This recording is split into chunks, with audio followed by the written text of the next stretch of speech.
Paripurna. Ia dan ayahnya tidak terkalahkan. Ia memiliki seorang permaisuri baik dan Selir sakit namun berhati jahat. Pada suatu hari, raja dan permaisuri sedang berada di kamar makanan. Permaisuri yang sudah berada dari kecil membuat raja terpesona. Ia terpesona dengan senyuman indah permaisuri. Wahai permaisuriku, kau begitu cantik jelita. Betapa beruntungnya aku memilikimu. Ayah, saya menginginkan dia. Saya membuatnya. Betapa bahagianya diriku, bagaikan bunga menerpa. Di sisi lain, Selir yang berdua percakapan raja dengan permaisuri menjadi mudah. Hatinya dipenuhi rasa amarah, diri dan kebencian.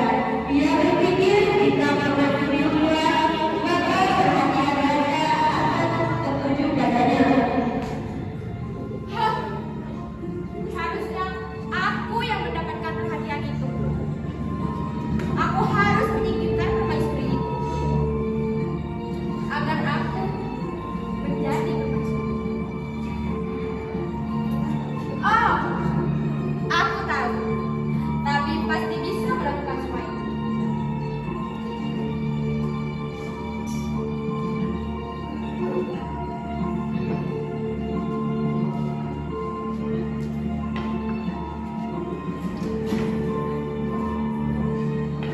Tabib, kau harus membantuku untuk menyingkirkan permaisuri. Oh, mengapa aku harus melakukan itu, Selir? Bukankah itu akan membahayakanku? Tidak, kau harus membantuku, Tabib. Aku tidak peduli itu berbahaya atau tidak. Aku ada di atasmu dan kau hanya bawahku. Maaf atas kelancaran saya, Selir. Saya telah lancang.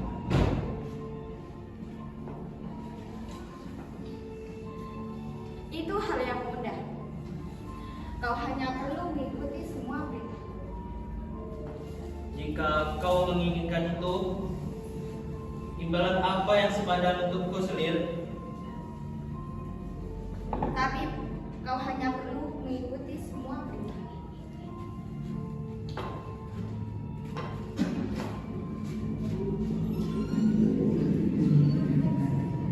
Keesokan harinya, raja, permaisuri dan Selir sedang berada di ruang makan.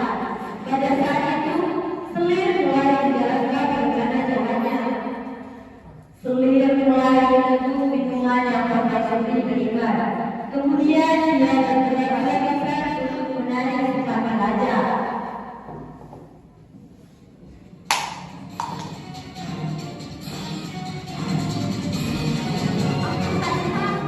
Saya kesakitan, Paduka. Tolong saya, Paduka. Patih, panggilkan tabib. Sekarang juga. Baiklah, Paduka. Tuhan, semoga dia baik-baik saja. Selang beberapa saat, tapi tidak ada bersama lagi.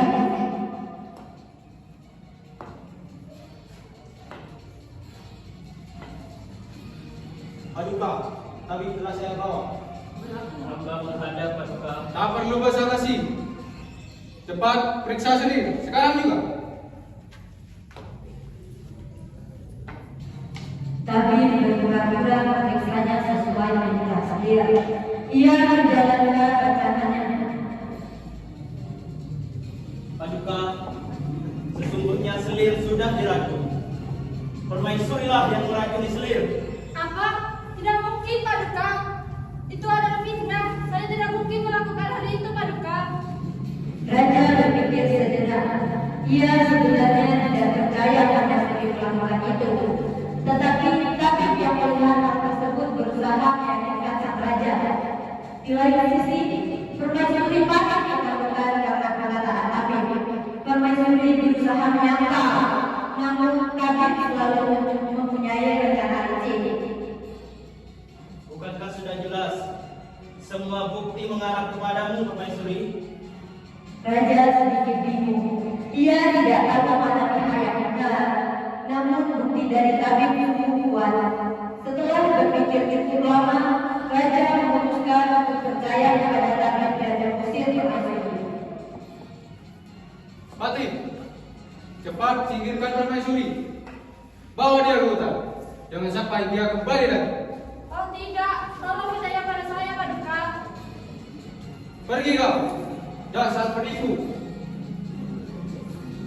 Pati membawa Permaisuri pergi ke hutan.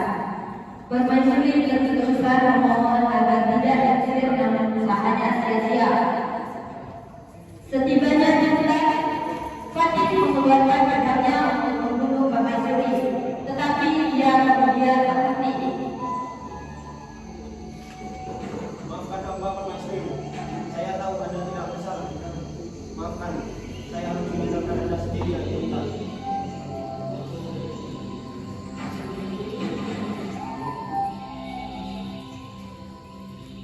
Beberapa bulan kemudian, lahirlah seorang anak laki-laki tampan bernama Cendrawasih.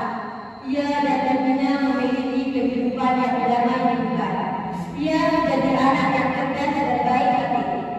Suatu hari, ia berjalan-jalan dan menemukan sebuah telur di semak-semak.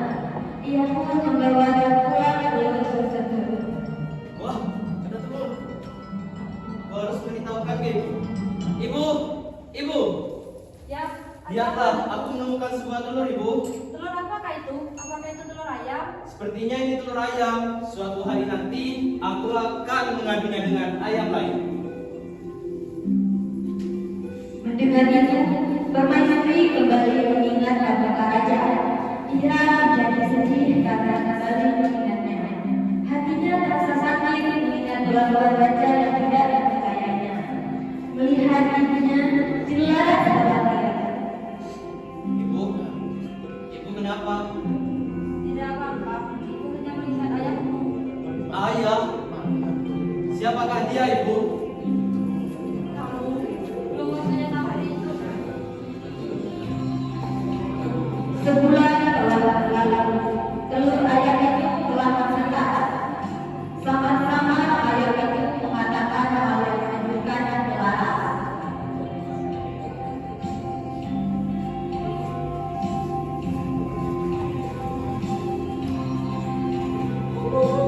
Kau anak raja, kau anak raja. Hah? Ayam apa ini? Aku harus beritahukan ibu. Ibu, ibu, di mana kau, ibu?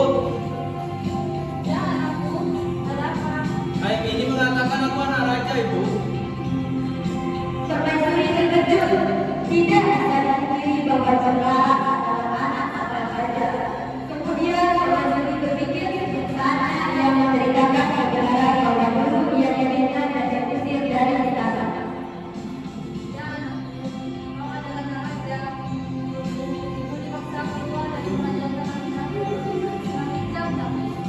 Dan mungkin itu adalah hal busuk dari sini. Setelah mendengar cerita ibunya, Cendrawasih merasa marah. Ia berencana membalas dendam. Ibu, suatu hari nanti aku akan membalas dendam. Namun dengan caraku sendiri. Aku akan mengadu ayam ini dengan ayam Paduka Raja. Waktu perlahan-lahan berlalu. Telur ayam yang Cendrawasih yang ia temukan kini telah menjadi ayam telur yang gagah perkasa. Sesuai janjinya, Cendrawasih mulai menyambut ayam. Suatu hari, Cendrawasih dan ayahnya punya datang ke pertandingan sambung ayam. Di sana, lawannya tiba-tiba mendatanginya dan meremehkannya.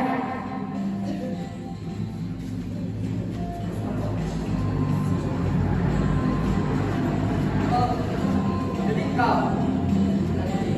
Yang berarti dengan Kau jangan menghina aku, Paman.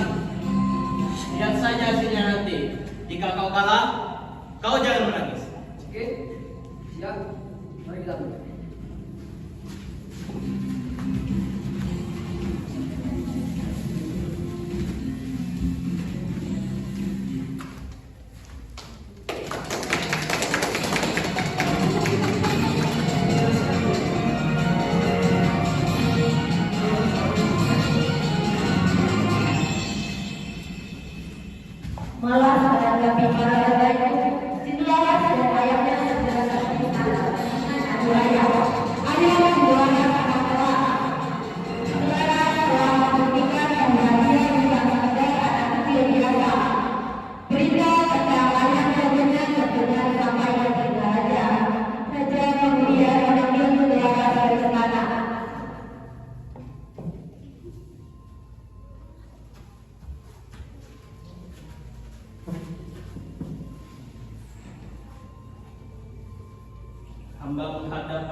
Cinderelas,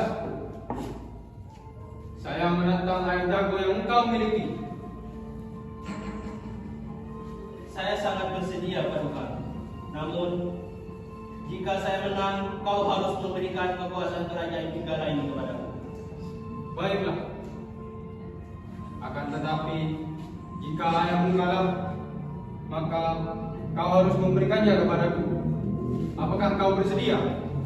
Saya bersedia, Paduka. Baiklah. Adi, ambil ayam kerajaan. Sekarang juga.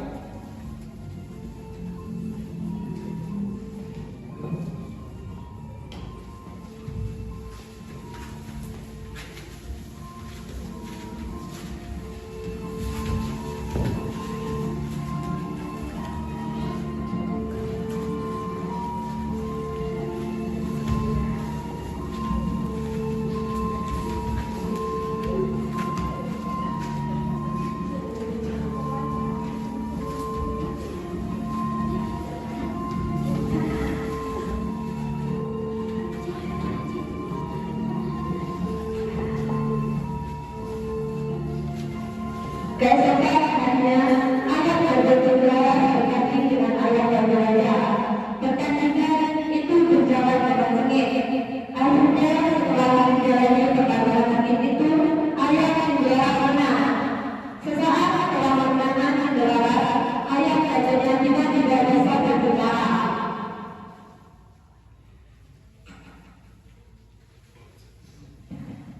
Tuanku Cinderella, anak Raden Putra.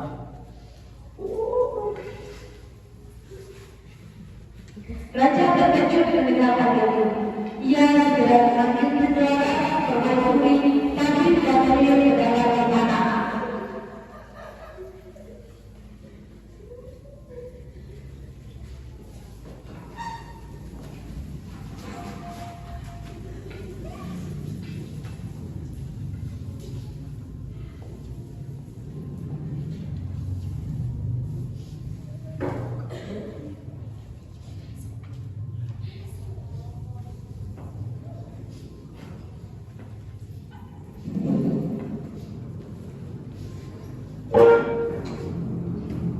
Paduka, sesungguhnya ibu saya telah difitnah. Ini adalah rencana licik Selir dan Tabib untuk menjatuhkan ibu saya. Ampun, Paduka. Jangan percaya kepadanya. Dia berbohong. Tapi mulai ketakutan dan mengatakan kebenarannya. Ia takut kepalanya dipenggal akan menolongi raja. Maaf Raja, maaf telah memfitnah permaisuri. Pergi kalian dulu. Jangan sampai kalian menginjakkan kaki di istana lagi ini. Keluar sekarang juga. Pati, Ampun, Paduka. cepat bawa mereka keluar. Jangan percaya kepadanya. Usir mereka. Dia bersekongkol dengan anak itu. Setelah melalui pertikaian raja, akhirnya raja tersadar bahwa Selir telah memfitnah permaisuri. Mengingat bahwa Selir selalu iri kepada permaisuri, ia pun segera mengusir Tabib dan Selir dari istana. Wahai permaisuriku, hamba minta maaf. Hamba telah tidak percaya kepada permaisuri.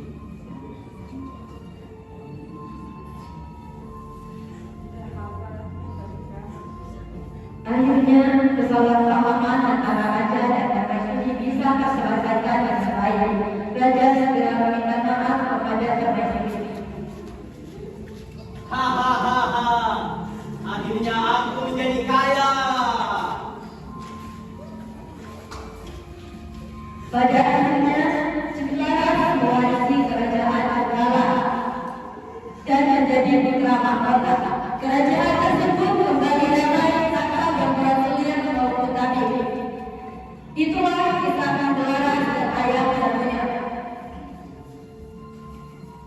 Kami dari kelompok 1 kelas 12 1 mengucapkan terima kasih.